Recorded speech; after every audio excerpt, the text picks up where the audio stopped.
So for me, if each time I'm able to speak clearly, have less nervousness, more where I'm just coming across as my authentic self and all of the above. So for me, that's been something that I've been working on and making sure that I don't read the comments. Like, that's been a big takeaway for me of like, don't go down the rabbit hole. It's just not worth it. This is Breaking Through the Noise, practical strategies from emerging thought leaders who've actually broken through the noise on their terms. I'm your host, Catherine Jelinek. Let's get real and let's get into it. Hello, everybody. I'm really excited for this conversation today and to introduce you to Professor CoCo Ree. She is a designer and creative known most for her work in the furniture industry and also a tenure-track professor at the University of Illinois in the Department of Industrial Design. So welcome, Professor CoCo. Hi, thank you so much for having me. You're so welcome. I'm so thrilled to bring this conversation forward because as we were talking just before this, like your message and what you bring to light has already sat with me so much in the way I see furniture, home, and the space around me. So I can't wait to get to give everyone else a taste of this as well. Oh, I'm into it. It's a subject that I love, love, love. Yes, yes. Okay, so let's talk about your core why, though, and what you really are here to stand for, and why furniture, why design, why the way that you approach it. I think my journey has been pretty winding. And so what's been really great is I've got this really rich background in theater and scenic design. And that led me down this path in grad school to furniture design. And then through that path of kind of very creative furniture design, I then transitioned to very corporate furniture design, working as a furniture designer for Jonathan Adler, and then later on at Williams Sonoma and Pottery Barn, working at this huge scale.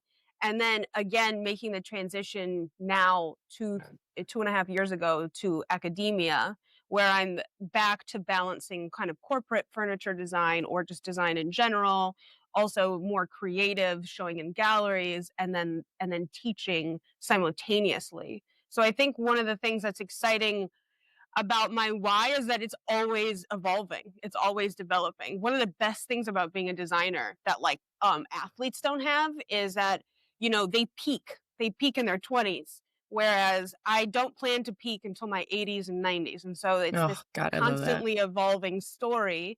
And every day we're getting better. I'm getting better. Right. And so to me, it's that evolution that's really exciting and beautiful about being a designer. Yeah, I'm all about that. And I'm right with you. Let's not peak until our 90s. I love that Let's so not much. peak. Like Yayo Kusama. Yeah.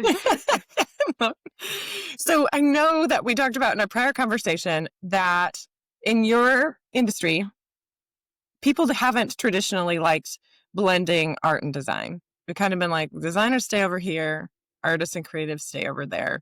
And you like mixing the two of them and really expressing through that. And there was a really fun story you shared with me about your first, or the collection that you developed in grad school, was it? Or was it undergrad? But I'd love for that story to come out. Yeah, industrial design specifically has a very specific approach, and it tends to be heavily masculine, right? Even the way that we draw in the field, but it's also like industrial design will encompass like sneaker design, but it won't encompass high heel design. Oh, interesting. You can design a backpack, but if you design a purse, that's considered non-industrial design. So Hmm. it's got some really polarizing elements to it, but it means that people, it's four major industries. It's consumer electronics, it's automotive design, it's furniture, and it's toy design.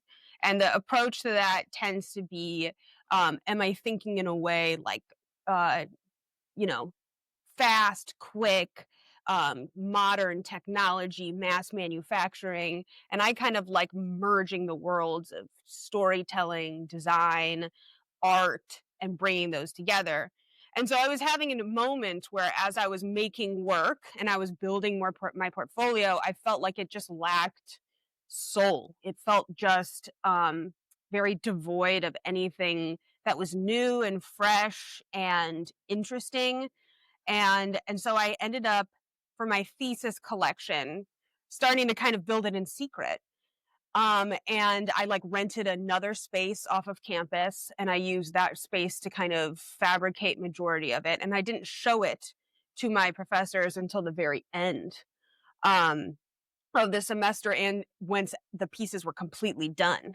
And even when a few of them saw it, they were like, oh, this isn't design. This is art. This is meant to be in a gallery. And they were these kind of biomorphic lamps, right? Um, and and for me, it was this big moment of there's what other people how other people see your work, and there's how you have to stand behind your work and defend it in a way. That really was kind of an eye-opening experience for me.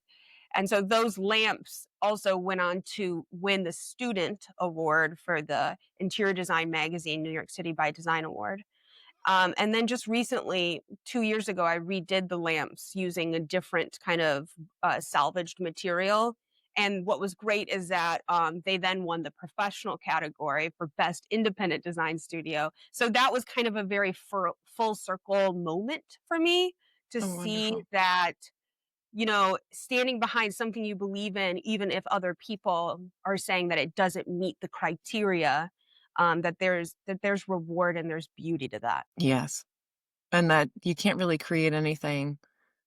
Do you want to create anything without that authenticity behind it? Right. I mean, I feel like that was the only thing that had I not done that, I don't think I would have gone to work in the industry, which is interesting because it meant going against what traditional authority figures, what I am now, right, uh, are telling you. So it was an interesting lesson for me to kind of just try to stick to my guns and push forward. Yeah.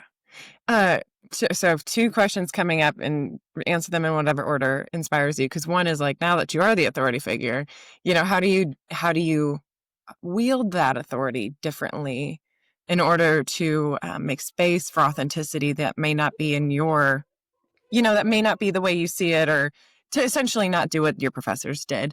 But then two, and this is just sliding back to your story of building the collection. I want to hear more about, like, did you face a lot of inner doubt or imposter syndrome? Or, I mean, I love that you're just out there renting a place, building it. So putting a lot of time, money, and energy into something in secret that you're not sure if ever is going to get, I mean, any sort of the feedback you're looking for all that energy and effort. So, like, kind of what inner resistance did you face, if any? But then also the authority question. So those are two different things. Yeah, I think that in grad school, what's great is that it's very low stakes, right? It's like if you mess up, no one really has to know. So luckily the stakes were low. Um, but I definitely felt one of the things that I do to kind of mitigate those stakes is that I like triple my workload. That sounds terrible, but it's if somebody's asking me to design like one thing, instead of designing one, I'll design three. And to me, that actually makes my life easier because it takes the pressure off of one thing having to be amazing, and it allows me to experiment more. Right. So it allows me to play it safe with one object, to go wild with another one, and to kind of do the middle of the road with another. Hmm. And it allows me to, to think less intensely about just one thing. And that is what I did. So it was like a three-piece collection, right? And allowed me to experiment and play. And for me, kind of increasing the workload, which doesn't sound good, it sounds terrible, but it just takes the pressure off of one thing having to be amazing, right? And so that's a relief in and of itself. In terms of my teaching, one of the big things that I bring in is, well, I try to bring in a brutal, incredible honesty. One of the things that I messed up when I first kind of came into my first corporate role was that I took a salary that was much lower than I should have. And basically, in order to kind of get back on track in terms of where I should have been paid, I had to leave the company. Like the company tried to offer me a boost, but it was like, actually, you have to double it for me to stay. A lot of that happened was because I went to one of my professors, I showed them my offer letter and I said, is this a good offer? And in the industry, these jobs are so rare, they're so hard to find that a professor just gets so excited of like, yes, take this offer. I've never even seen an offer letter like this. Like, Oh, this is so great. And I took it and I found myself really kind of regretting that, not pushing harder. And so now I'll like sit down with students and I'll help them write the email to like ask for more money. I certainly share exact salary details. I'll share the design challenges that I did to get the job. So the things that I'm actually kind of embarrassed about. I try to make sure that like these are lessons that we all can learn from and how can I share those? And that's a big part of the way that I approach teaching today. mm. Yeah, that sounds, instead of authority, you're leading with those, I mean, like, which is authority in and of itself, but, um, you're not leading with that sense of perceived authority. You're sharing experiences, wisdom from having been there, done that, and you're getting in the dirt with them a little bit. Like, let's talk about how to write this email. Let's like talk about how to ask for more and the Yeah. realities of the working within the space. And I love that you're getting really human and vulnerable with them. You know what somebody recently said to me, like a mentor of mine, they're like, one of the things you can do to increase the vulnerability in a room is say the numbers, like talk about how much money did you charge? How much money were you paid? Like really actually sharing numbers is one of the things that can help other people the most when you're in a mentoring setting. If you're open and feel safe enough to say that kind of, thing. And anyway, so that's amazing that you're doing that with your students. That's really interesting. I've not heard that. It's incredibly vulnerable. It's really Yeah. wild. And I think that there are some industries that are better at sharing that and some that just like clamp down on it. And so yeah, for me that's been a core part of like if I'm uncomfortable talking about it, then I probably should be talking about it. You know what I mean? That's been kind of like the general rule that I've come to understand. Um and I if love other that. people aren't comfortable talking about it, it's probably worth a discussion in some capacity. Go you, Professor GoCo. I love that. Okay, so we have another element we want to hit on here. And one is you have I think from what I've gathered, it's relatively unintentionally become a go-to furniture expert in the media. Like you've been covered by WGN TV in Chicago, The Washington Post, Fast Company, CNBC, Business Insider. You've been interviewed on podcasts with like 2 million subscribers. It's wonderful to see this wheel of people coming back, wanting to hear from you and get your insights, especially as they do a piece on furniture design, creativity, and in that space.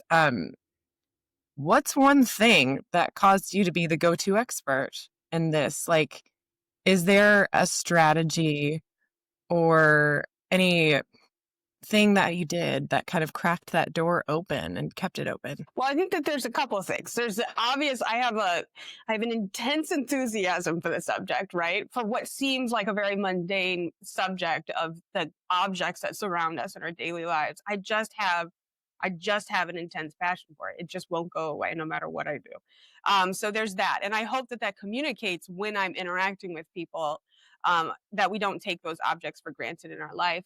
But also because I have this background in scenic design, because I have this background in theater, that first decade of my creative career, it was spent with other creative equals. And what we would do is if I'm out to drinks with a lighting designer and a costume designer, and we were to meet someone, oh, meet this person, meet this lighting designer, they're amazing. There was no competition between us. It created this idea where we could build each other up and sell each other, and that would help our careers kind of catapult to the next level.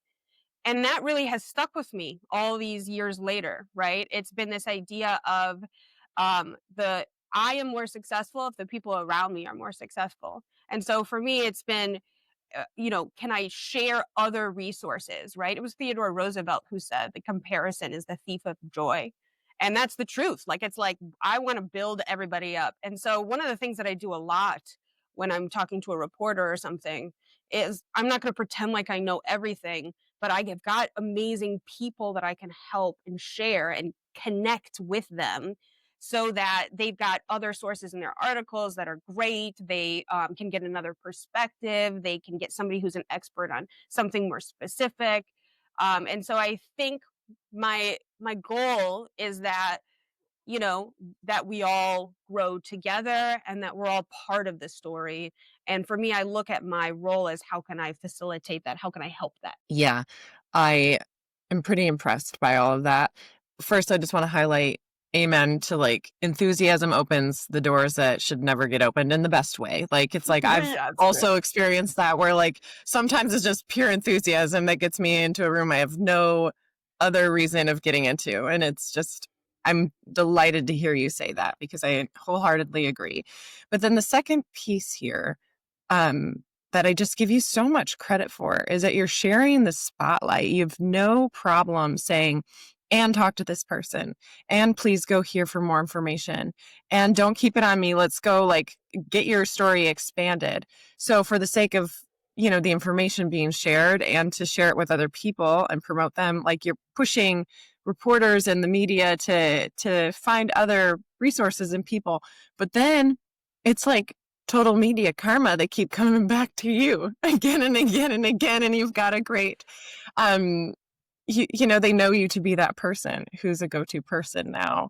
And so I just love that and want to underscore that for listeners, that especially when you're getting covered in the media, approaching it with openness and generosity and sharing that gift of getting some attention rather than keeping it just to yourself and not trying to like cross promote. I mean, wow, to see what an impact that's had on you getting your message out there time and time again. It's so cool. Yeah, I mean, I think that you look more impressive when, because the people that you know are brilliant. So might as well share that, right? Totally. That's And just awesome. honestly, it makes me look good because everybody has a story to share, right? And so to me, that's the beautiful part of it. That's so good. So, and what's been happening for you? Like, as like every new media article hits the world, like, I don't know what occurs in your own life. Like, what's been growing because of this coverage in your career? I think, hopefully I've gotten better at it each time, where hopefully I've had a little bit less anxiety about it. I'm not someone who wants to be like in the public domain really, but I enjoy being an expert and I have a lot of enthusiasm and passion about it. So for me, it's hopefully each time I'm, able to speak clearly, less nervousness, more where I'm just coming across as my authentic self and all of the above, right? So for me, that's been something that I've been working on and making sure that I don't read the comments. Like, that's been a big takeaway for me of like, Totally. don't go down the rabbit hole. It's just not worth it. Never. You're right. And just enjoy getting to share your enthusiasm. Okay, so can we conclude with two areas of like reflection and advice? One is I'd love to just like, do you have any other advice you'd want to share with other people with their enthusiasm, their idea, their big why they want to share and be able to get more coverage? What else, any other advice you'd give them? And then as they want to go out and share it and have it be heard and received, like your message has been. But then also any advice for all of us from like this area of your expertise, like those of us who want to get more intentional with our spaces and the objects we have in our lives. Like, how do we go about really beginning to like find and source and live with that intentionality in the things that we surround ourselves with? That's really interesting because I think the thing is, a lot of the times I get the message from people of like, I want good quality furniture. Where should I go to buy it? And a lot of people are looking for like me to send them like a link or one place or something like that. Mm-hmm. And I think the thing about intentionality is that it takes time and potentially sometimes even, years. And it's being at a flea market at the right place at the right time. It's finding a hidden gem. It's finding a piece of garbage furniture and redoing it. And so I think that there's no kind of one flat prescription. It is more about um, living your life and being mindful as you continue through that journey. And then I do get a lot of questions of like, well, what should I get for my house that's going to remain more timeless? And my big piece of advice with that is basically your furniture should kind of reflect your wardrobe. So, what are your wardrobe choices? What tends to be go to things when you're going out? What tends to be go to things when you are getting ready to do X, Y, and Z? And if you're feeling intimidated by like a furniture choice, revisit your wardrobe, the things you love wearing, because usually that's a good basis for something that you'll be happy with forever. Okay. Yes. I love both of those pieces. And then the idea of there's no place. There's no one place to find something like with quality and intentionality. That's like the point. Like we're not going to make it necessarily one stop easy. It's about going out and having a story and finding and discovering like that's a part of it. I love that. Yeah, before I've done it, like even for the Washington Post, I was like, have one thing in your object, one object that comes from like a cheap place that you bought gutturally, one object that you came from here. But even after saying that, I'm like, I'm not sure that, there's not like a method, right? There's not a recipe to crafting your environment. I think that the more authentically you can be with that and bring that to the table, the better off you are. And so while I want to encourage, of course, I want to encourage people to have an item that's been specially crafted for them or an item that they've crafted in their home. Or like, don't be mad at yourself for having IKEA furniture. It is what it is. That's not a bad thing. Do you know what I mean? So for me, it's all about like, it's the mix that brings like soul and interest to our life. It's the flatness that brings like a dull overall vibe. So the more mix you can have, the better off your environment, your live spaces, your experiences overall are going to be. Yes. Thank you. That is a great summary of it. And then how about back to any last advice for people who have their idea and want to figure out that way to break into being a go-to expert in the media? Yeah, that's an interesting one. Particularly because I'm not sure if I can really speak to being, yeah, like how to navigate those waters, but I do think I've been struck by how much grit has been required in professionally as I keep moving forward. Just this idea of there's so many times where you film something or you do something, it doesn't work out. Right. And as an expert, you're not being paid to do that. And so you're carving out time, you're doing things, and then you kind of are like, well, maybe I need to stop doing this or something. There's moments of doubt that happen. And I just want to, I think it's that grittiness, that ability to kind of, when you feel knocked down, to get back up and try it again. That matters a lot. Or like recently, I taught like a spatula making workshop, Mhm. and one of the workshops had not sold out. And so I reached out to like a few bloggers that are not like particularly huge bloggers, but I was like, hey, I'm teaching this workshop and sharing it would mean a lot. One of them was so quick and was like, "Oh my gosh, yes, I want to share this. I'll do this." Another one just ignored me. All right. But there's an element of putting yourself out there and reaching out. And usually that's something I don't do. So it's very rare if I like reach out about something like, will you share this about a workshop or something like that? Um, and I realized that, and then I did end up selling out both the workshops. And a lot of that I'm hoping was because I was willing to send that email or engage with someone that I normally wouldn't engage with. So I think it's this combination of just being willing to put yourself out there and being willing to bounce back up when you get knocked down. Yeah. It can, that can never be said enough because how many of us get those like no response to that email and Yeah. the negative comment, the thing that doesn't sell out, the thing that falls flat. Yes. Thank Yeah, you. yeah. And just like your message sticks with me already, like just in the few conversations we've had, just really considering planned obsolescence and how we create our spaces and the quality of the items surrounding us. So I just really appreciate what you're doing. And it's kind of like that starfish story, right? Like grabbing one and flinging it into the ocean and just keep going. Like you're making a difference with each one of us that hears it. And it's the kind of thing that keeps coming to mind. So keep doing what you're doing because it really is impacting lives in little ways and then big ways that turn into feeling better in the spaces we make. So I thank love you. that. Of Yeah. course, I love that. Wonderful. Well, thank you again, Professor CoCo, for being here and chatting with me on this podcast. And everyone, thank you so much for listening. I hope you got just as much as I do out of getting to listen to Professor CoCo. And please tune in next time. Thanks. Thank you for listening to Breaking Through the Noise. You can follow us on YouTube, Spotify, or Apple Podcasts. And drop a comment on topics you want to hear about in future episodes. We'd love to hear that. Thanks again for tuning in. Till next time.